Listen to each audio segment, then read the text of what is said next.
Hello दोस्तों, स्वागत है आपका आपके पसंदीदा प्लेटफॉर्म में।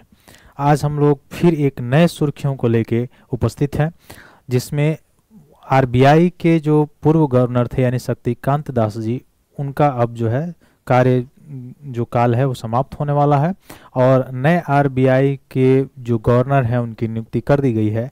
तो आज हम लोग जानेंगे नए आरबीआई कौन होंगे और उनकी आरबीआई की जो नियुक्ति होती है उसका प्रोसेस क्या है, आरबीआई की स्थापना कब हुई थी, आरबीआई का कार्य क्या है। ये सारी चीज़ों को हम लोग डिटेल्स में आज एनालिसिस करेंगे।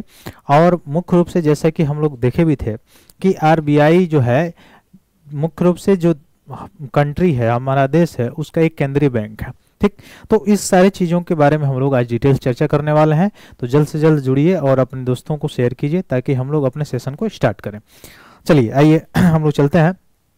तो अगले आरबीआई के जो गवर्नर होने वाले हैं वो कौन होने वाले हैं, वो आप देख सकते हैं कौन है, संजय मल्होत्रा जी। तो संजय मल्होत्रा जो है नए आरबीआई के गवर्नर होने वाले हैं। अब कितने नंबर के गवर्नर हैं? 26 नंबर के। कितने नंबर के? तो 26वें नंबर के गवर्नर होंगे आरबीआई के। ठीक है, अब पूछा जाए कि 25वें नंबर के गवर्नर कौन थे, तो 25वें नंबर के गवर्नर थे आपके मुख्य रूप से शक्तिकांत दास जी। कौन थे? शक्तिकांत दास जी, जिनका कार्यकाल कल समाप्त हो रहा है। कल अर्थात आप समझ रहे हैं कब जाके समाप्त हो रहा है इनका कार्यकाल।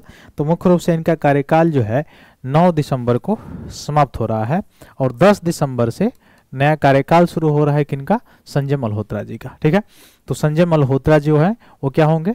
आरबीआई के नए गवर्नर होंगे और 26 नंबर के होंगे। 25वें नंबर के शक्तिकांत दास जी थे। अब अगर बात आती है कि ये जो संजय मल्होत्रा जी हैं वो क्या किसी पहले पद पे थे? बिल्कुल, ये जो है पहले राजस्व विभाग में सेक्रेटरी थे। राजस्व विभाग में क्या थे? सेक्रेटरी थे। ठीक है, तो ये देख सकते हैं आप। तो 26वें नंबर का याद रखेंगे। तो ये क्या थे? राजस्व सचिव थे संजय मल्होत्रा जी। अब इनको जो है गवर्नर नियुक्त किया गया है। कितने नंबर के? 26वें नंबर के गवर्नर अब बनेंगे आरबीआई के। कौन? राजेश मल्होत्रा जी। ठीक है, सॉरी, संजय मल्होत्रा जी, ये याद रखिएगा, संजय मल्होत्रा जी बनेंगे 10 दिसंबर को ये बनने जा रहे हैं।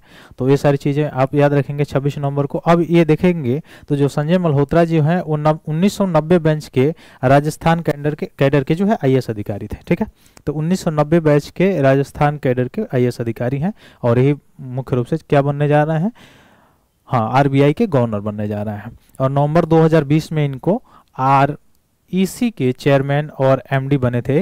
इससे पहले ऊर्जा मंत्रालय में भी ये रह चुके हैं सेक्रेटरी के रूप में। 2022 में डिपार्टमेंट ऑफ फाइनेंशियल सर्विसेज में भी यह सचिव के रूप में कार्य कर चुके हैं और अब इनका नामांकित किया गया था मुख्य रूप से सरकार के द्वारा। तो अब आरबीआई के डायरेक्टर के रूप में नामांकन किया गया है इनका।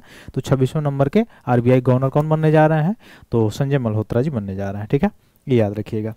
आगे देखें हम लोग, तो भारतीय रिजर्व बैंक के जो गवर्नर होते हैं वह मुख्य रूप से सबसे बड़े सूची में, जैसे मॉनेटरी पॉलिसी कमेटी की अगर बात की जाए तो हम लोग देख रहे थे कि मॉनेटरी पॉलिसी कमेटी का जो गठन हुआ था 2016 में हुआ था। मुद्रास्फीति को क्या करती है? कंट्रोल करती है। अब इस कमेटी में भी 3 सदस्य आरबीआई के होते हैं और 3 सदस्य गवर्नमेंट के होते हैं, जिसमें से आरबीआई के जो गवर्नर होते हैं वो क्या करते हैं? वह इस कमेटी की अध्यक्षता करते हैं, जिसमें जो है अलग अलग टूल्स एमपीसी के तहत लेती है आरबीआई। और वो टूल्स होता है repo rate, reverse repo rate और मुख्य रूप से सीआरआर और एसएलआर होता है, आप देखे भी हैं। उसके माध्यम से इन टूलों के माध्यम से क्या करती है आरबीआई? जो मनी सप्लाई होती है उसको कंट्रोल करती है, इन्फ्लेशन को कंट्रोल करने का काम करती है। जो आइडली इन्फ्लेशन होना चाहिए 4 + -2 होना चाहिए। ठीक है, ये चीजें हैं। तो आरबीआई का ये कार्य होता है। आरबीआई के गवर्नर का हस्ताक्षर जो है आप जानते हैं कि जितने भी नोट होते हैं उन सभी नोटों पे होता है, सिवाय 1 रुपये का जो नोट होता है उसके। तो 1 रुपये के नोट को छोड़ दिया जाए, जिसपे 1 रुपये के नोट पे किसका सिग्नेचर होता है? विदेश सचिव का होता है। बाकी जितने भी नोट होते हैं उन पर आरबीआई के गवर्नर का मुख्य रूप से क्या होता है? सिग्नेचर होता है। आरबीआई के गवर्नर ही नोटों का मुख्य रूप से छापना, ये सारी चीजें इनके जरिए ही होता है। ठीक, वैसे ही देखें कि अगर आरबीआई में कितने सदस्य होते हैं, तो आरबीआई में 21 सदस्य होते हैं। ठीक है, गवर्नर इसमें होते हैं 1, 4 डिप्टी गवर्नर होते हैं, वित्त मंत्रालय के 2 प्रतिनिधि, सरकार द्वारा मनोनीत 10 निदेशक और 4 निदेशक जो मुंबई, कोलकाता, चेन्नई और दिल्ली के स्थानीय बोर्डों का प्रतिनिधित्व करते हैं। तो आरबीआई का जो केंद्रीय निदेशक मंडल है उसमें कितने सदस्य होते हैं? याद रखिएगा, 21 सदस्य होते हैं। ठीक है, तो आरबीआई के जो केंद्रीय निदेशक मंडल है उसमें 21 सदस्य होते हैं, जिसमें एक गवर्नर होते हैं, 4 डिप्टी गवर्नर होते हैं, वित्त मंत्रालय के 2 प्रतिनिधि रहते हैं, सरकार द्वारा 10 मनोनीत निदेशक रहते हैं और 4 निदेशक जो चारों, यह मुख्य रूप से बोर्ड है इसका, स्थानीय बोर्ड मुंबई, कोलकाता, चेन्नई और दिल्ली, वहाँ के बोर्ड के क्या रहते हैं, तो ये प्रतिनिधि रहते हैं। ठीक, तो 21 सदस्य रहते हैं, याद रखिएगा।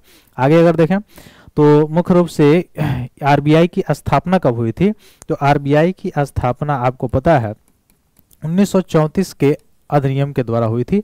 1934 के एक्ट के द्वारा 1935 में आरबीआई की स्थापना की गई थी।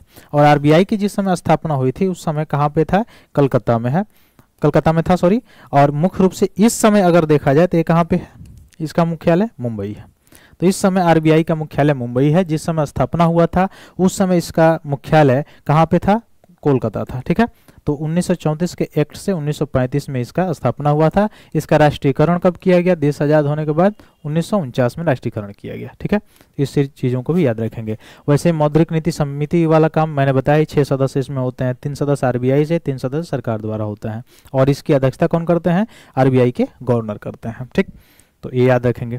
फिर इनसे जुड़े और तथ्य का अगर देखें तो आरबीआई के जो गवर्नर होते हैं, अगर उनकी नियुक्ति की बात करें तो इनके अपॉइंटमेंट कौन करता है, तो इनकी नियुक्ति सेंट्रल गवर्नमेंट के द्वारा की जाती है। ये चीज़ बहुत ही इंपॉर्टेंट है, याद रखिएगा।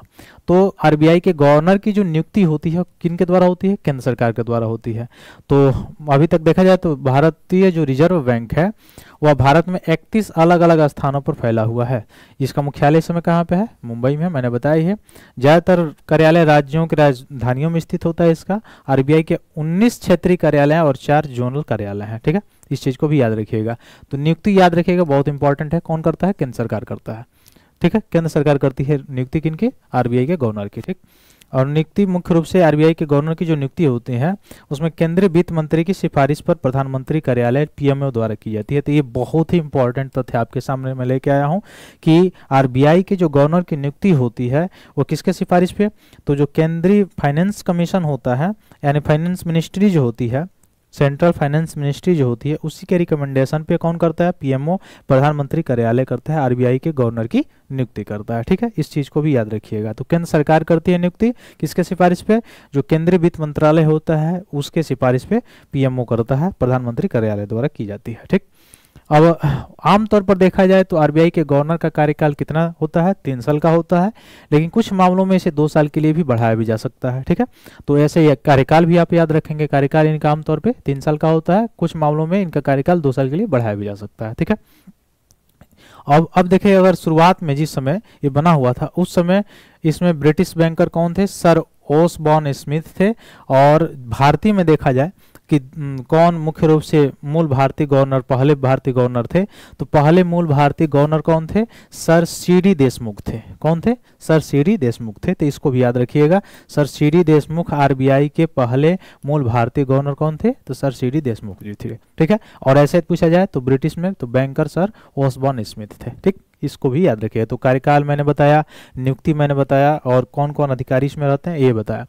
फिर और भी कुछ खास बातें अगर देखें तो इसकी स्थापना 1934 के एक्ट से 1935 में हुई थी। इसका मुख्यालय कहाँ था, कोलकाता था, लेकिन कब, 1937 में इसे कहाँ पर ट्रांसफर किया गया, मुंबई ट्रांसफर कर दिया गया। ठीक है, तो ये भी याद रखिएगा कि अब इसका मुख्यालय कहाँ पे है, मुंबई में है, लेकिन 1937 से पहले कहाँ पे था, कोलकाता में था। वित्त मंत्रालय के अधीन है, ये भी याद रखिएगा। ठीक है, और मुख्य रूप से यह सरकार या राज्यों का बैंकर या एजेंट या सलाहकार के रूप में भी काम करता है। इसका और क्या काम है, मुद्रा और ऋण प्रणाली को क्या करना, कंट्रोल करना, नियंत्रण करना। फिर बैंकों के बैंक के तौर पे भी काम करता है। फिर जो भी जितने भी कमर्शियल बैंक होते हैं उनके भी चेक या समावेदन की जो सुविधा होता है यही देता है। फिर आपातकालीन अग्रिम भी कौन देता है, यही बैंकों को आरबीआई देता है। ठीक, तो इसे मिंट स्ट्रीट के नाम से भी आरबीआई को जाना जाता है। और कामकाज का दिशा निर्देशन के लिए 21 सदस्यों का केंद्रीय निदेशक मंडल होता है, ये हमें अभी हम लोग बताया ही है। ठीक है, और आरबीआई एशियाई क्लियरिंग संघ का भी सदस्य बैंक है। ये सारी जानकारियां मैंने आपको बताया। ठीक है, आगे चलिए।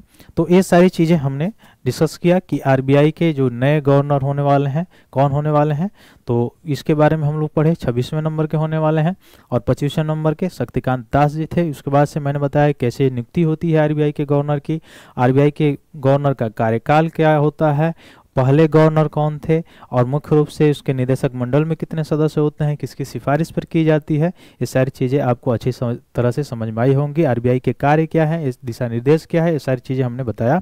तो आशा करते हैं सारी चीज़ें आपको अच्छे से समझ में आई होंगी। मिलते हैं फिर हम लोग अगले अपने क्लास के साथ। तब तक के लिए बहुत बहुत धन्यवाद दोस्तों।